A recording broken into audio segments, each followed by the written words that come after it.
जी, good evening class. Good evening sir. Good evening sir. जी, कैसे हैं आप सब? Good evening sir.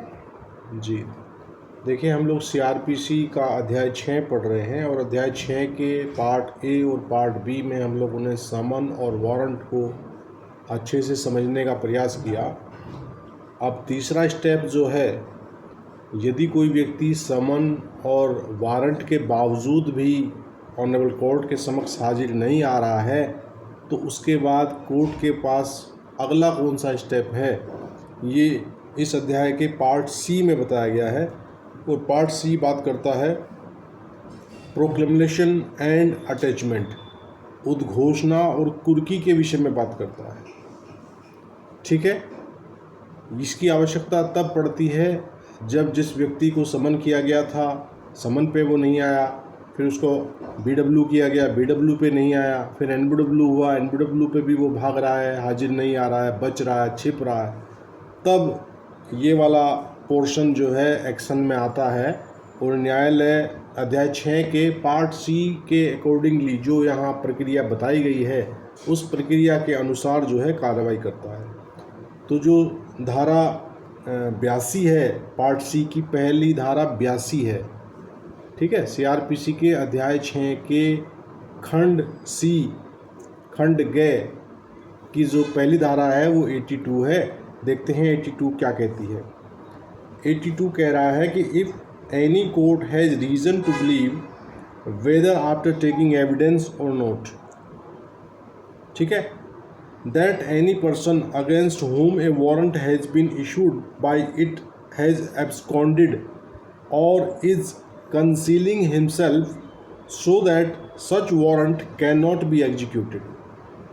Such court may publish a written proclamation requiring him to appear at a specified place and at a specified time not less than 30 days from the date of publishing such proclamation. तो 82 का जो clause 1 है वो बात कर रहा है कि यदि किसी न्यायालय को चाहे साक्ष्य लेने के पश्चात या लिए बिना यह विश्वास करने का कारण है कि कोई व्यक्ति जिसके विरुद्ध उसने वारंट जारी किया है फरार हो गया है या अपने को छिपा रहा है, ठीक है, जिससे ऐसे वारंट का निष्पादन नहीं किया जा सकता, तो ऐसे न्यायालय उससे यह अपेक्षा करने वाली लिखित उद्घोषणा प्रकाशित कर सकता है कि वह व्यक्ति विनिर्दिष्ट स्थान में और विनिर्दिष्ट समय पर जो उस उद्घोषणा के प्रकाशन की तारीख से कम 30 दिन पश्चात का होगा हाजिर हो। तो 82 में ध्यान रखने वाली बात यह है कि इसमें जो ड्यूरेशन है, मतलब उसको हाजिर होने का जो समय दिया गया है वो 30 डेज़ का दिया है, 30 दिन का दिया है। तो ये ध्यान रखिएगा कि एमसीक्यू में सवाल पूछा जा सकता है कि 82 में कितने दिनों का उसको समय मिलता है प्रस्तुत होने का। तो वहाँ ऑप्शन 1 माह, 30 दिन, 45 दिन, 2 माह, इस प्रकार 4 ऑप्शन दिए जा सकते हैं। तो वहाँ आपको 1 माह नहीं बताना है, वहाँ 30 डेज़ बताना है, क्योंकि माह के दिवस अलग अलग हो सकते हैं। किसी माह में 31 दिन होते हैं, किसी में 30 दिन होते हैं, और एक माह तो ऐसा है जिसमें 28 और 29 दिन भी होते हैं। और वो कौन सा माह है सदफ?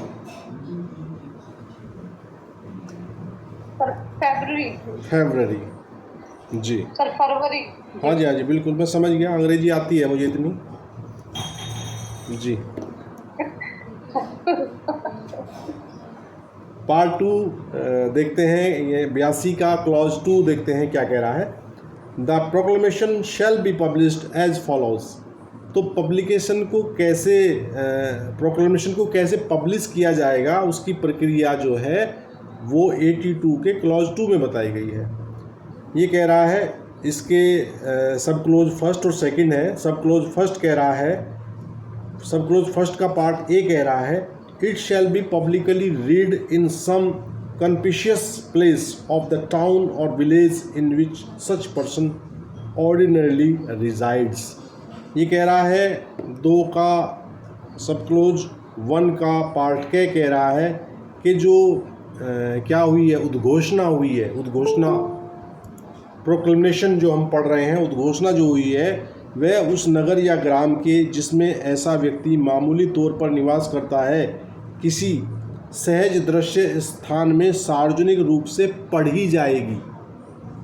ठीक है, उसको बताया जाएगा, उस एरिया में जो है पढ़कर सुनाया जाएगा कि भाई ये अवस्था है, और इस प्रकार ऐसे व्यक्ति के विरुद्ध जो इस गांव का, इस नगर का, इस मोहल्ले का निवासी है, उसके विरुद्ध फला फला न्यायालय ने फला फला मामले में वो सारा डिस्क्रिप्शन दिया जाएगा कि किस मामले में वो वांछित चल रहा है, क्या उसका क्राइम नंबर है, किस थाने का मामला है, कौन सी धाराओं का मसला है।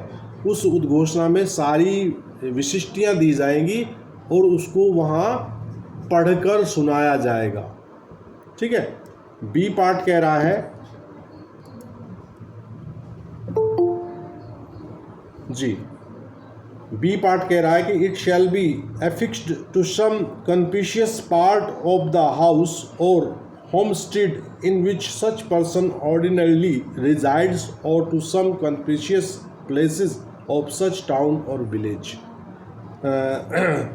82 का सब क्लोज 2 का क्लॉज 2 का क्लॉज 1 सब क्लॉज 1 का पार्ट बी कह रहा है, पार्ट ख कह रहा है कि वह उस गृह या वासस्थान के जिसमें ऐसा व्यक्ति मामूली तौर पर निवास करता है किसी सहज दृश्य भाग पर या ऐसे नगर या ग्राम के किसी सहज दृश्य स्थान पर लगाई जाएगी, एफिक्स कर दी जाएगी उद्घोषणा की एक प्रति। ठीक है। और सी कह रहा है कि a copy thereof shall be affixed to some conspicuous part of the court house, और वैसी एक प्रति जो है उस न्यायालय, जिस न्यायालय के द्वारा वो इशू किया गया है, उस न्यायालय के बाहर भी किसी सहज दृश्य स्थान पर लगाई जाएगी। तो समझ आया भाई सेकंड पार्ट कैसे कैसे बताया, प्रक्रिया क्या है। पहली प्रक्रिया जो है वो तो ये है कि उसको उद्घोषित किया जाएगा, बोल कर सुनाया जाएगा, बताया जाएगा, है ना। उसके लिए कोई वो जो ये लोग उद्घोषणा करने वाले लोग हैं, ढोल वोल पीट के बोलते हैं, बताते हैं, तो ऐसी वो ढोल वगैरह क्यों पीटते हैं? जिससे लोगों का ध्यान आकर्षित हो कि वो कहता है सुनो सुनो सुनो, सच व्यक्ति के विरुद्ध फला न्यायालय के द्वारा ऐसा ऐसा आदेश जारी किया गया है और 30 दिन के अंदर हाजिर हो, ऐसी उद्घोषणा के बारे में वो उसको बोल कर बताता है पहली अवस्था में।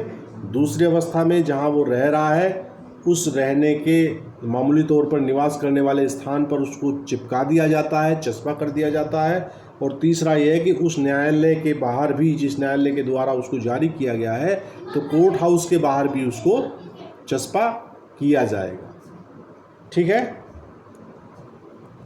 सेकंड कह रहा है क्लॉज 2 का सब क्लॉज 2 कह रहा है कि द कोर्ट में also if it thinks fit direct A copy of the proclamation to be published in a daily newspaper circulating in the place in which such person ordinarily resides। यहाँ बताया गया है कि यदि न्यायालय ठीक समझता है तो ठीक है, ये न्यायालय के विवेक पे है, तो वो चाहे तो ऐसी जो उद्घोषणा है 82 वाली, इस उद्घोषणा का प्रकाशन किसी स्थानीय समाचार पत्र में भी करा सकता है जिसका सर्कुलेशन उस क्षेत्र में हो, जिस क्षेत्र में वो बंदा जिसके विरुद्ध ऐसी प्रोक्लेमेशन कोर्ट के द्वारा जारी की गई है। तो ये बात बताई गई है कहाँ, सेक्शन 82 के क्लॉज 2 के सब क्लोज सेकंड में। क्लियर है सदब? यहाँ तो कोई दिक्कत किसी को कोई समझ ना आई हो कोई बात? सरजीत शर्मा जी, क्लियर है? और इसका थर्ड क्लोज कह रहा है, a statement in writing by the court issuing the proclamation to the effect that the proclamation was duly published on a specified day in the manner specified in clause 1 और subsection 2 shall be conclusive evidence that the requirements of this section have been complied with and that the proclamation was published on such day। और तीसरे में ये कहा गया है कि उद्घोषणा जारी करने वाले न्यायालय द्वारा यह लिखित कथन कि उद्घोषणा विनिर्दिष्ट दिन उपधारा 2 के खंड 1 में विनिर्दिष्ट रीति से सम्यक रूप से प्रकाशित कर दी गई है, इस बात का निश्चायक साक्ष्य होगा कि इस धारा की अपेक्षाओं का अनुपालन कर दिया गया है और उद्घोषणा उस दिन प्रकाशित कर दी गई थी। ठीक है, तो तीसरे में ये है कि जो न्यायालय है वो एक लिखित एक स्टेटमेंट इन राइटिंग होगा और उससे ये क्लियर हो जाएगा, वो उसका निश्चायक सबूत होगा। वो जो न्यायालय के द्वारा एक नोट लिखा गया है, वो नोट इस बात का निश्चायक सबूत होगा कि ऐसे व्यक्ति के विरुद्ध उद्घोषणा जारी कर दी गई है और उद्घोषणा जारी करने के लिए जो जो प्रक्रियाएं बताई गई हैं वो सभी प्रक्रियाओं का पालन कर लिया गया है। तो that will be the conclusive proof of that such proclamation. Clear है भाई जी। और इसका सबसेक्शन 4 कह रहा Yes, है, sir. सबसेक्शन 4 कह रहा है कि where a proclamation published under subsection 1 is in respect of a person accused of an offence punishable under sections 302 304 एक सूची दी हुई है, उसको आप देख लीजिएगा सच एंड सच सेक्शन में। और ये कह रहा of the Indian penal code and such person fails to appear at the specified place and time required by this proclamation the court may after making such inquiry as it thinks fit pronounce him a proclaimed offender and make a declaration to that effect. और ये कह रहा है कि जहां उपधारा 1 के अधीन प्रकाशित की गई उद्घोषणा भारतीय दंड संहिता की धाराएं सच एंड सच 302 304 364 367 382 392 393 394 95 96 97 98 99 400 402 436 449 459 या 460 के अधीन दंडनीय अपराध के अभियुक्त के व्यक्ति के संबंध में है और ऐसी उद्घोषणा में अपेक्षित विनिर्दिष्ट समय और स्थान पर उपस्थित होने में असफल रहता है, तो न्यायालय तब ऐसी जांच करने के पश्चात जैसी वह उचित समझे, ठीक समझे, उसे उद्घोषित अपराधी प्रकट कर सकता है और इस प्रभाव की घोषणा कर सकता है। तो प्रोक्लेमेशन जिसके बारे में किया गया था, जिसके बारे में उद्घोषणा जारी की गई थी और उद्घोषणा जारी के बावजूद इन धाराओं के अपराध का व्यक्ति है और वो व्यक्ति नहीं हाजिर आ रहा है, तो फिर 82 की उपधारा 4 के अकॉर्डिंगली कोर्ट उसको कोई अगर जांच करना चाहे तो जांच कर ले। ऐसी जांच के उपरांत ऐसे व्यक्ति को कैसा अपराधी घोषित कर देगी? फरार। ठीक है, प्रोक्लेम्ड ऑफेंडर, उद्घोषित अपराधी घोषित कर देगी ऐसे व्यक्ति को। उपधारा 4 82 की उपधारा 4 बता रही है। और उपधारा 5 कह रही है कि the provisions of subsection 2 and 3 shall apply to a declaration made by the court under subsection 4 as they apply to the proclamation published under subsection 1। और ये कह रहा है 5 कह रहा है कि उपधारा 2 और उपधारा 3 के उपबंध न्यायालय द्वारा उपधारा 4 के अधीन की गई घोषणा को उसी प्रकार लागू होंगे जैसे वे उपधारा 1 के अधीन प्रकाशित उद्घोषणा को लागू होते हैं। ठीक है, समझ आया 5 क्या कह रहा है जी?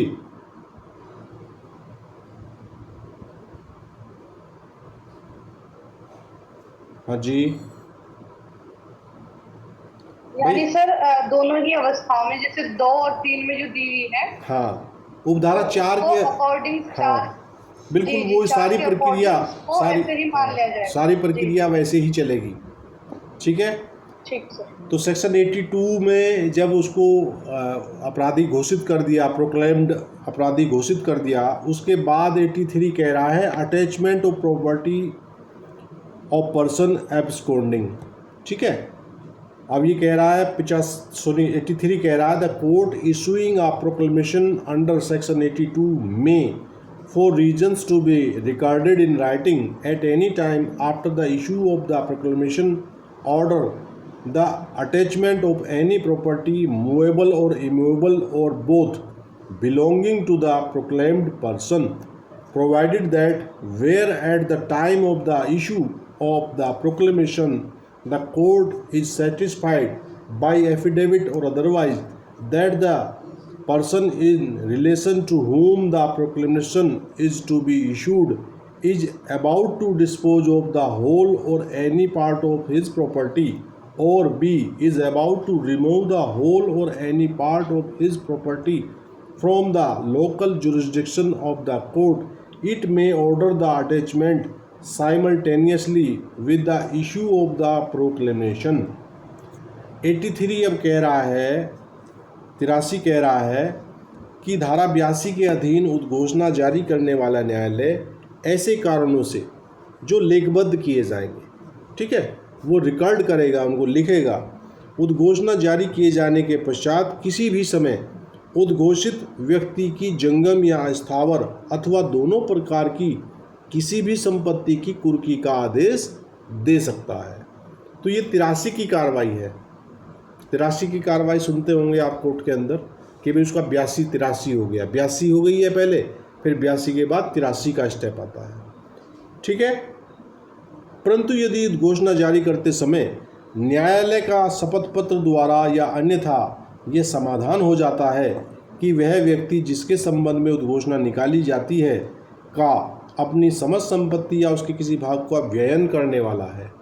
मान लीजिए कोर्ट को सूचित कर दिया गया कि सर जिसके बारे में आप ये उद्घोषणा जारी कर रहे हैं, कौन सी उद्घोषणा, धारा 82 वाली उद्घोषणा, ठीक है, वो जारी कर रहे हैं, तो वैसा व्यक्ति जो है ना अपनी प्रॉपर्टी को डिस्पोज ऑफ करने के फिराक में है, तो वैसा न्यायालय के समक्ष शपथ पत्र के द्वारा या अन्यथा या तो वो एफिडेविट मांग ले। सर वॉइस ब्रेक हो रही है। वॉइस ब्रेक हो रही है, सभी के लिए हो रही है कि अमित जी को ही हो रही है? भाई मेरी आवाज़ कैसी आ रही है पूरी क्लास को?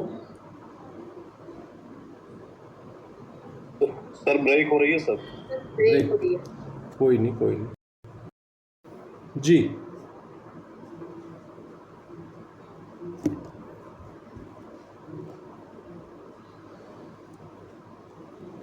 हाँ जी, अब कैसा है भाई?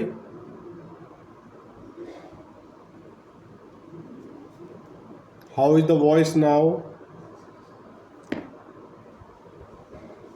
ठीक है सर। अब जी, तो 83 का प्रोविज़ो हम देख रहे थे जहाँ ये बताया गया है कि यदि न्यायालय का ये समाधान कर दिया जाए या तो शपथ पत्र के द्वारा या अन्यथा कि भाई जिस व्यक्ति के विरुद्ध आप ये घोषणा जारी कर रहे हैं ना, जिसको आप प्रोक्लेम्ड ऑफेंडर की घोषणा करने जा रहे हैं, वो व्यक्ति इस फिराक में लगा हुआ है कि वो अपनी संपत्ति को जो है क्या कर रहा है, मतलब कि संपत्ति का व्यय कर रहा है, संपत्ति को डिस्पोज ऑफ कर रहा है, ठीक है।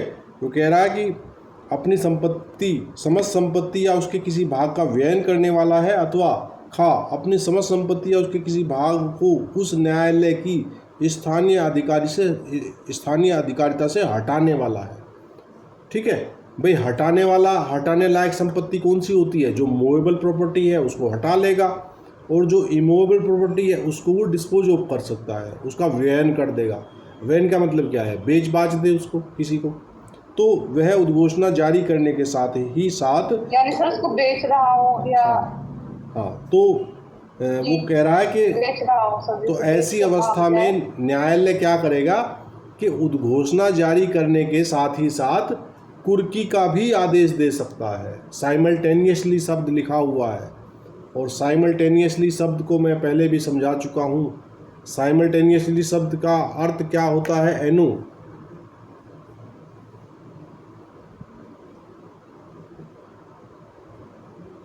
जी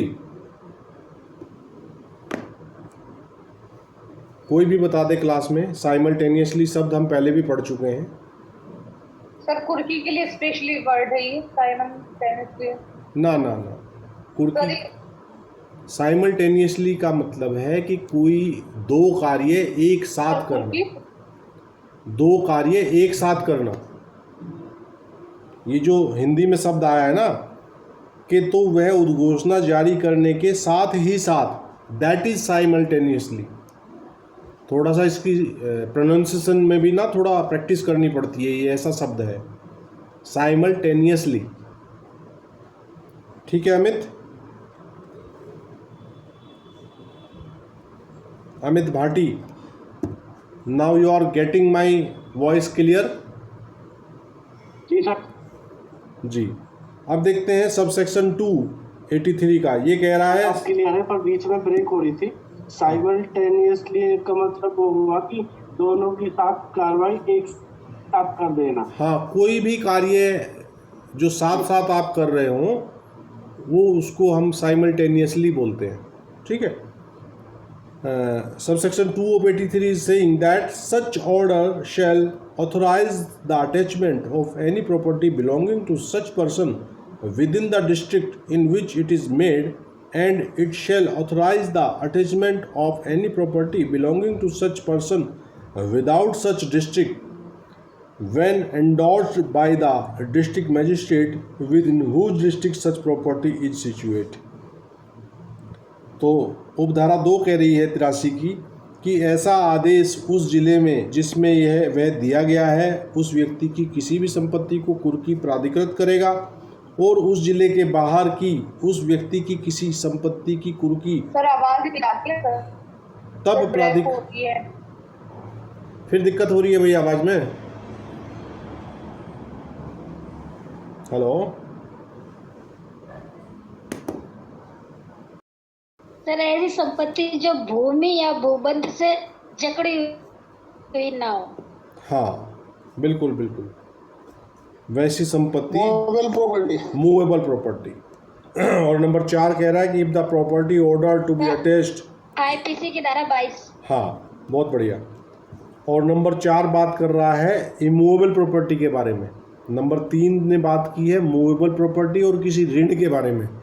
ठीक है। और ये कह रहा है if the property order to be attached is immovable, the attachment under this section shall in the case of land paying revenue to the state government be made through the collector of the district in which the land is situate and in all other cases.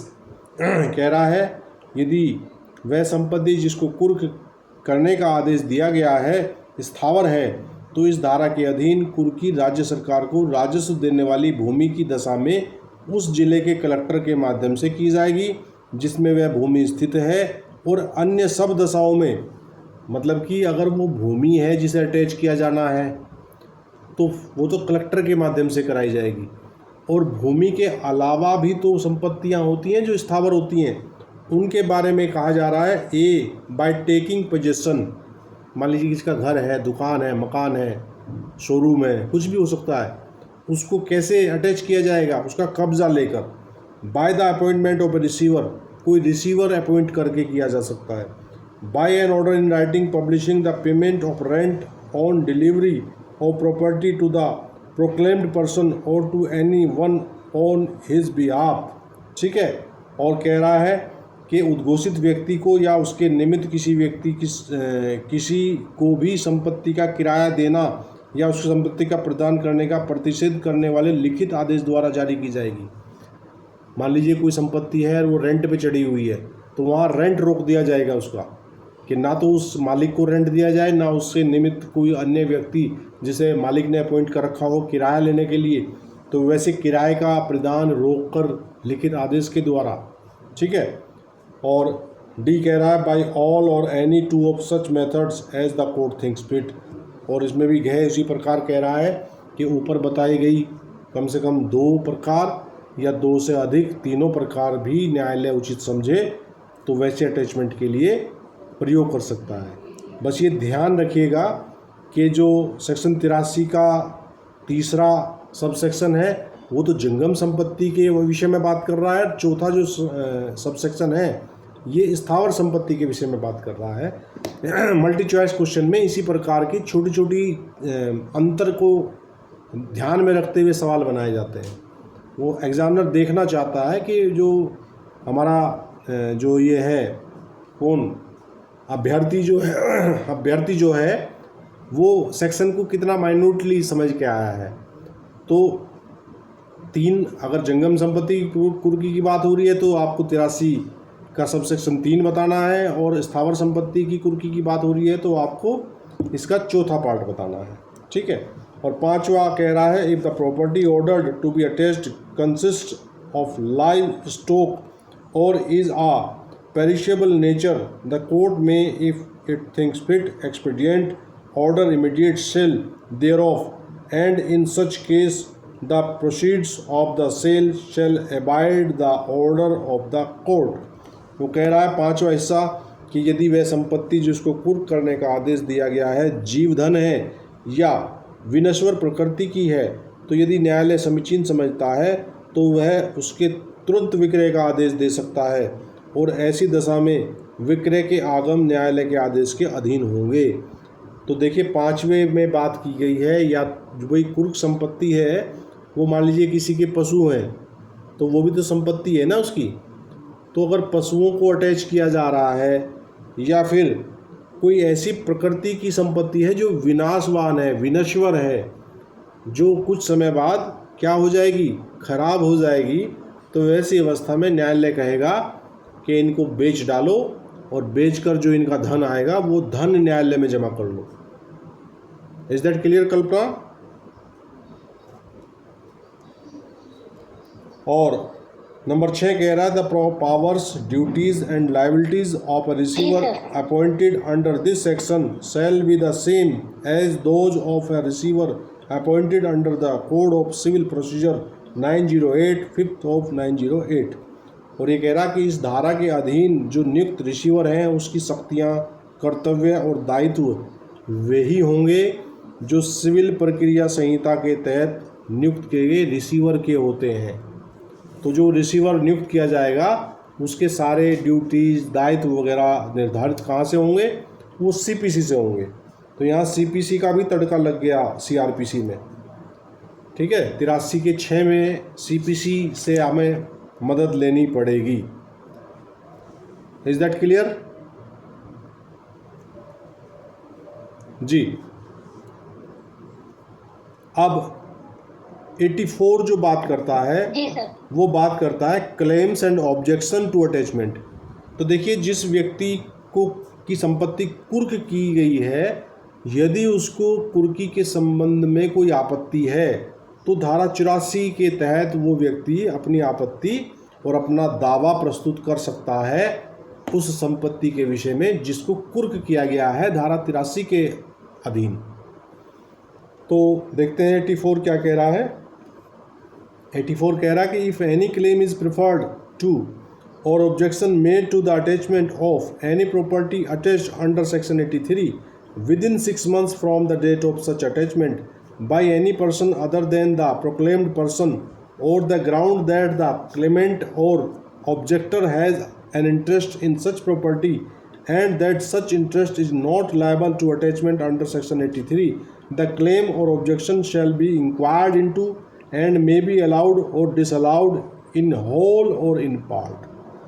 तो 84 ये कह रहा है कि ऐसी अगर कुर्की कर ली 83 के अधीन और जिस व्यक्ति के विरुद्ध उद्घोषणा जारी की गई थी उस व्यक्ति के विरुद्ध कोई अन्य व्यक्ति आके ये कहता है कि सर ये जो प्रॉपर्टी अटैच कर ली गई है इस प्रॉपर्टी में तो मेरा हित है, आपने गलत इसको अटैच कर लिया गया है, तो वो 84 में आके अपना क्लेम करेगा और विदिन 6 मंथ 6 महीने का उसको समय मिलता है कि 6 महीने के अंदर अंदर वो अपना ऐसा क्लेम या अपनी आपत्ति प्रस्तुत कर दे।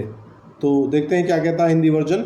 ये कह रहा है कि यदि धारा 83 के अधीन कुर्क की गई संपत्ति किसी संपत्ति के बारे में उस कुर्की की तारीख से 6 माह के भीतर कोई व्यक्ति जो उद्घोषित व्यक्ति से भिन्न है, ठीक है, इस आधार पर दावा करता है कि उसके कुर्क किए जाने पर दावा या उसके कुर्क किए जाने पर आपत्ति करता है कि दावेदार या आपत्तिकर्ता का उस संपत्ति में कोई हित है और ऐसा हित धारा 83 के अधीन कुर्क नहीं किया जा सकता, तो उस दावे का आपत्ति की जांच की जाएगी और उसे पूर्णतः या भागतः मंजूर या नामंजूर किया जा सकता है।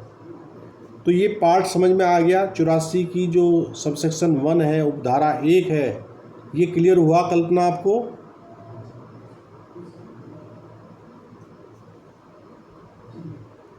जी Yes, sir. सदब क्या बता रहा है? एक बार बताइए जी आप। सर। 84 का सबसेक्शन 1 क्या समझ आया आपको, ये बताइए।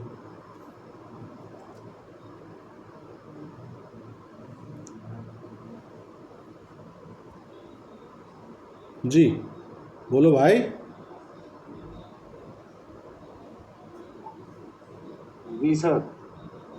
भाई 84 का 84 कह रहा है सर हाँ कि जो अगर किसी, हाँ जी, 84 का जो फर्स्ट तो ये कह रहा है कि अगर 83 के अंतर्गत किसी व्यक्ति की अपराधी की संपत्ति कुर्क कर ली दी गई है तो वह 6 महीने के अंदर उस तारीख से जो संपत्ति कुर्क की गई है उस पर ऑब्जेक्शन लगा सकता है कि जी मेरी है, या उससे संबंधित कोई अन्य व्यक्ति भी दावा करता है कि इस व्यक्ति इसकी तराशी या कार्रवाई कुर्की नहीं होनी चाहिए थी, तो वो भी अपने दावे को माननीय न्यायालय के समक्ष रख सकता है। देखिए 84 में वो जो व्यक्ति है वो स्वयं नहीं आ सकता है।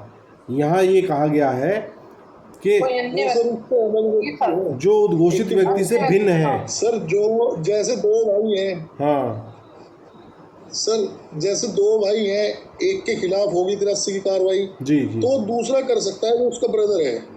जिसके खिलाफ कार्रवाई हुई है उसे कोई राइट नहीं है करने का, वो नहीं कर सकता। हाँ उसमें वो सर विद इन 6 मंथ करेगा, 6 महीने के बाद नहीं करने का। हाँ 6 महीने के अंदर अंदर वो आएगा। हेलो, देखिए कई बार ऐसा भी होता है ना कि पति उद्घोषित अपराधी है, संपत्ति पत्नी के नाम है ना, और पुलिस सर आती। अगर वो संपत्ति मॉर्गेज, जी तो अगर वो संपत्ति मान लीजिए उद्घोषित अपराधी तो पति है और प्रॉपर्टी पत्नी के नाम है और पुलिस ने उसको अटैच कर दिया, तो वैसी अवस्था में जो पत्नी है वो यहाँ दावा कर सकती है आके कि जी वो उद्घोषित अपराधी तो मेरे पति हैं, उनके नाम तो संपत्ति नहीं है, संपत्ति की स्वामिनी तो मैं हूँ, मेरी संपत्ति का गलत जी वाइफ कर सकता। हाँ अटैचमेंट किया है। ठीक है। और प्रोवाइडेड कह रहा है, provided that any claim preferred or objection made within the period allowed by this subsection may in the event of the death of the claimant or objector be continued by his legal representative। और ये कह रहा कि परंतु इस उपधारा द्वारा अनुज्ञात अवधि के अंदर किए गए किसी दावे या आपत्ति को दावेदार या आपत्तिकर्ता की मृत्यु हो जाने की दशा में उसके विधिक प्रतिनिधि द्वारा चालू रखा जा सकता है। समझ आ गया इसका प्रोविजो ये कह रहा है कि मान लीजिए जो आपत्ति करता है, जिसने आपत्ति विद इन 6 मंथ कर दी थी आके, और उसकी मीनवाइल डेथ हो जाती है, तो उसकी डेथ होने जाने के बाद वो आपत्ति जो है वो विदाउट नहीं होगी, वो अबेट नहीं होगी, उसका लीगल ईयर्स भी आके खड़ा हो सकता है, क्योंकि वो संपत्ति तो उसके बाद उसी को जानी है ना, जो लीगल ईयर है उसका।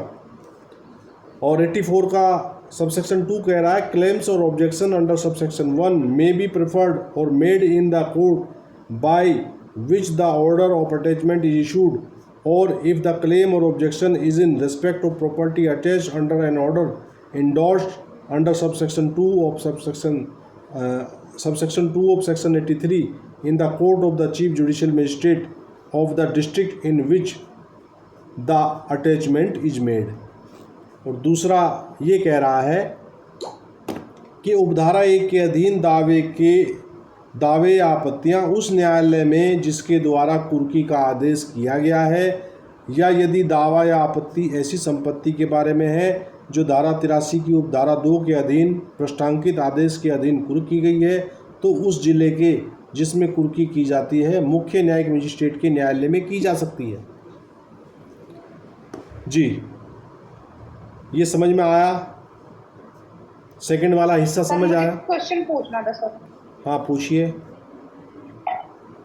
सर जैसे कि इसमें आपने हित बताया, चलिए आप कह रहे हैं कि हित है, तो सर क्या अगर कोई संपत्ति मॉर्गेज रखी हुई है किसी ने किसी के पास और वो उसकी कुर्की होनी है संपत्ति की, तो सर वो भी बंदा आकर के कोर्ट में इस चीज का ऑब्जेक्शन कर सकता है?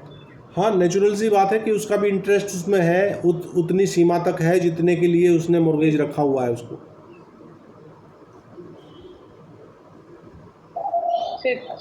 उतनी सीमा तक तो वो अपनी आपत्ति लगा ही सकता है कि सर इसमें मेरा इंटरेस्ट है और मैंने इस प्रॉपर्टी पर, लेकिन वैसा मॉर्गेज जो है ना वो उद्घोषित तिथि से पूर्व का होना चाहिए। यस सर, पहले ही हाँ, पहले का। ऐसा नहीं हो कि उद्घोषित तिथि के बाद वो मॉर्गेज करके भागना चाह रहा हो, और चूंकि वो चीज़ ऐसी है कि वो पब्लिश हो चुकी है, तो फिर वहाँ न्यायालय जो मॉर्गेजर है ना, जो मॉर्गेजी है सही मायने में, उसको कोई लाभ नहीं मिलेगा। वो कहेगा कि तुमने तो जानबूझ के इसमें पैसा लगाया है ना, क्योंकि जो प्रोक्लेमेशन है उसके बारे में ये प्रज्यूम किया जाता है कि आसपास के क्षेत्र के सभी लोगों को इस उद्घोषणा की जानकारी हो गई है। तो वैसी अवस्था में जो मॉर्गेज वाली अवस्था है वो पहले से हो रखा हो मॉर्गेज, तो वो अपने उतने हिस्से तक आके दावेदारी कर सकता है कि सर इसमें मेरा भी हित है, इस लेवल का है, यहाँ तक का है। ठीक है, क्लियर है। और 84 का सबसेक्शन 2 ये कह रहा है भाई कि जो आपत्ति की जाएंगी तो वो कहाँ की जाएंगी। तो एक अवस्था तो ये है कि जिस न्यायालय के क्षेत्राधिकार में कुर्की हुई है, जिस न्यायालय ने कुर्की का आदेश दिया है, यदि वो संपत्ति उसी जनपद की है, उसी ज़िले में है, तो फिर तो उसी कोर्ट में आपत्ति की जाएगी।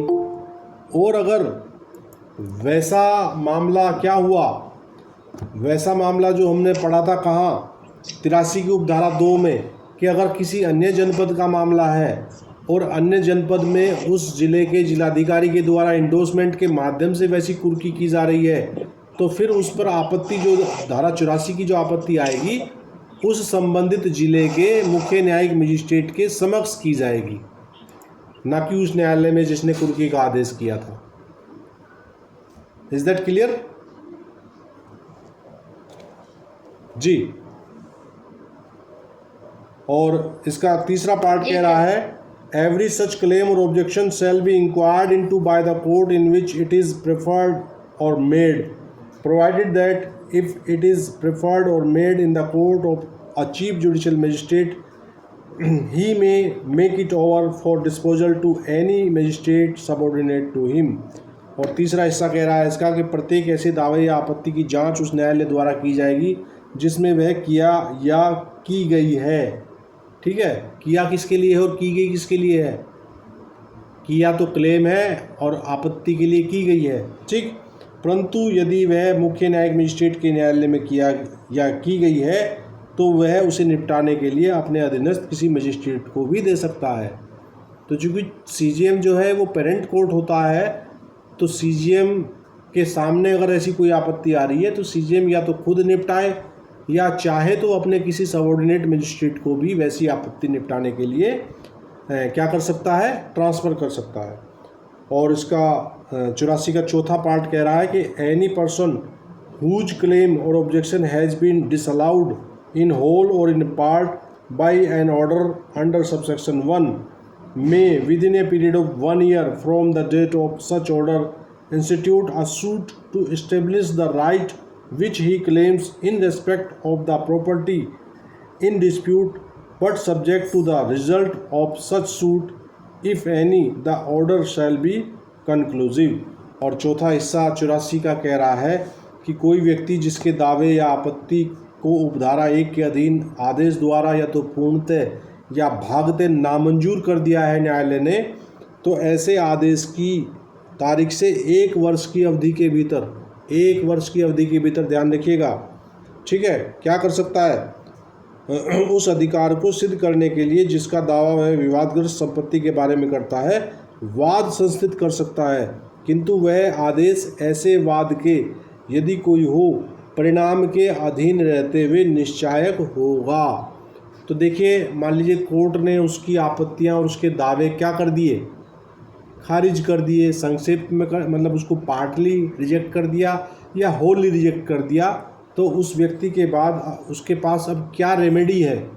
तो 84 में उसकी रेमेडी ये बताई गई है कि 1 वर्ष के अंदर अंदर वैसे आदेश के बाद वो अपनी जो है अपना दावा कर सकता है। कहाँ दावा करेगा? सूट कहाँ फाइल किया जाएगा भाई अमित? सर हाई कोर्ट करेगा ना, तो फिर ये नहीं, ये सूट मुख्य न्यायिक फाइल, मजिस्ट्रेट। ये सूट फाइल करने की बात कर रहा है। और सूट फाइल जो है वो सिविल कोर्ट में होता है। अपनी संपत्ति सर के सेक्शन 26 में सर, अपनी सेक्शन 26 सीपीसी सर। अपनी संपत्ति को अपना बताने के लिए तो सिविल कोर्ट तय करेगी ना अब कि भाई आपका राइट बन रहा है कि नहीं बन रहा है। तो वहाँ विद इन 1 ईयर जो है 84 के 4 में उसको ये राइट है कि यदि वो कोर्ट के ऐसे आदेश से सेटिस्फाइड नहीं है तो विद इन 1 ईयर वो ऐसा सूट फाइल कर सकता है। चलिए आज की क्लास को हम यहीं विराम देते हैं। भरत सर आ चुके हैं। Welcome Bharat, continue your class. हाँ सर एक सर बात पूछनी थी। जी शर्मा जी।